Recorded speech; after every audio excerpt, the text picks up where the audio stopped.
a madrassa, one of Pakistan's Islamic schools. Members of Afghanistan's Taliban movement emerged from such schools in the 1990s and took over their country.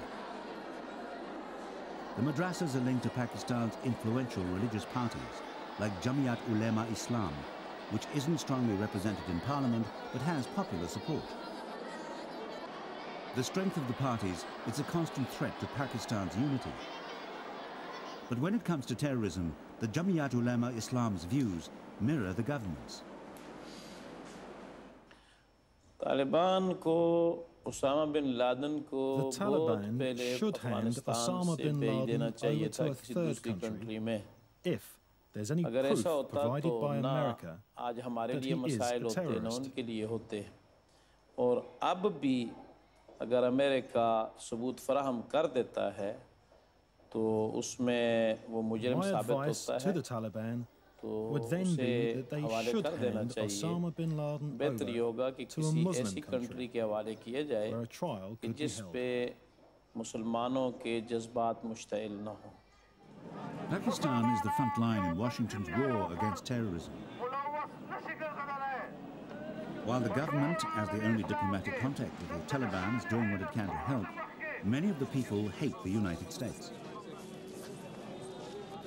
The Pakistani authorities have to sustain pressure from the Americans, who are desperate to get at Osama bin Laden, and from the religious party supporters, who seem desperate to get at the Americans. These people believe that the United States is not just anti-terrorist, but anti-Muslim. Some have already offered to fight alongside the Taliban when the presumed US attacks are launched in Afghanistan. गुज़श्ता जो मुज़ाहिर हुए हैं उनसे ये महसूस हो रहा है कि पाकिस्तान के अवाम अफ़गान मुसलमानों पर हमले के हक़ में नहीं हैं। सदाम पे जब वहाँ अटैक हुआ था तो उस वक्त भी पाकिस्तान के मुसलमान सड़कों पर निकले थे और अफ़गान तो करीब हैं और इनके साथ तो सदियों के रिश्ते हैं। These demonstrators in Peshawar certainly oppose America. Their support of Afghanistan, the Taliban in particular, and also prime suspect bin Laden is strong. Osama is a great man. Why did Osama kill America, you know? Osama did not destroy the World Traders. Whether he did or didn't, Pakistan is wary of what's happening next door. Although the Taliban has threatened to attack anyone helping Washington, it's unlikely to fight Pakistan.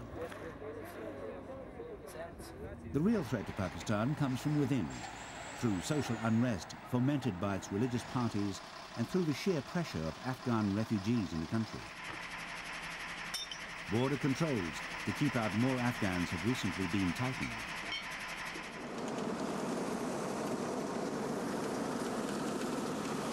The United Nations says the anticipated US military action in Afghanistan has led more than 1 million people to flee their homes, mostly heading to Pakistan or Iran.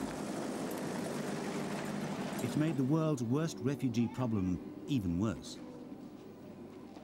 There are an estimated 2 million Afghan refugees in Pakistan and almost as many in Iran.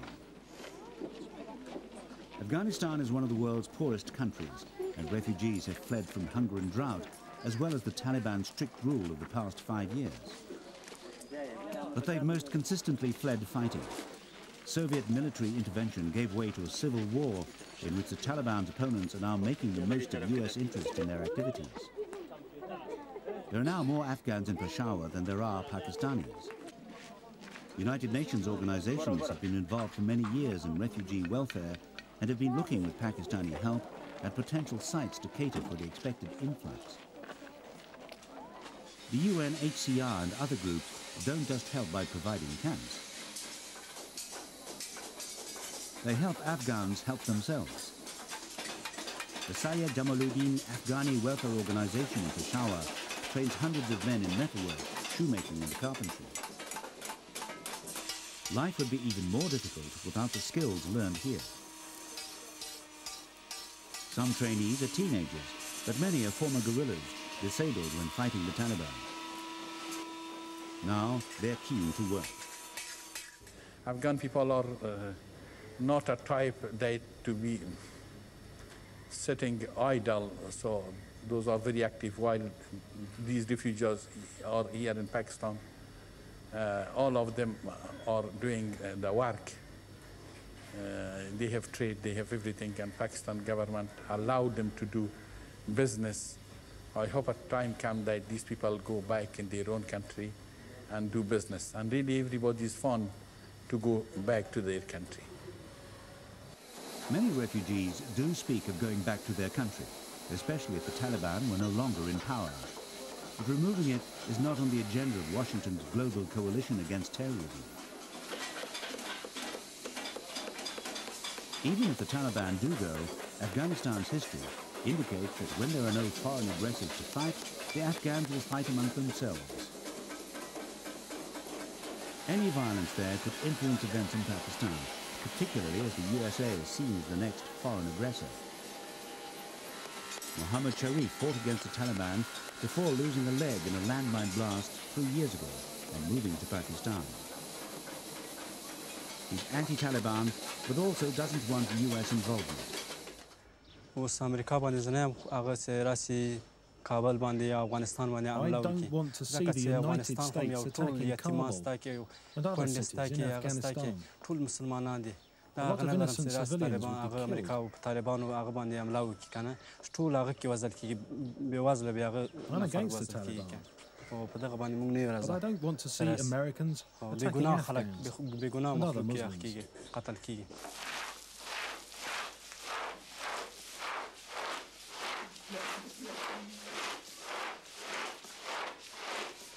In spite of the problems, commerce continues.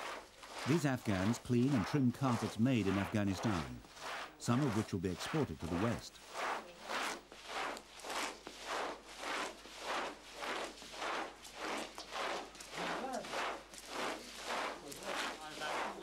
Carpet worker Fida Muhamed left Afghanistan in July, and although he wants changes made at home, he doesn't believe Washington should get involved. There are already many problems in Afghanistan. If the Americans start a war, it will only make things worse.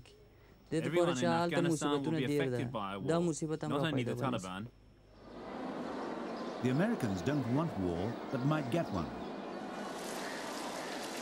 Supporters of the madrassas say they serve Islam by producing devout scholars and clerics.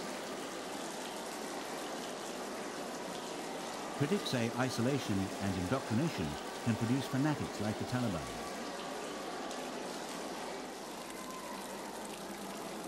But it's not just the Taliban who threaten US plans in Afghanistan. Every Afghan people love their country. It's a paradise, weather-wise, and people are very polite, very humble, but tough against the enemy. Afghanistan has always proved a death trap for invaders, so the Americans will have to tread carefully. Also, whatever they do must not be perceived by the majority of Muslims as an attack on Islam. Precise and limited reprisals, especially if coupled with policies helping Muslims worldwide, could produce Washington more friends than enemies.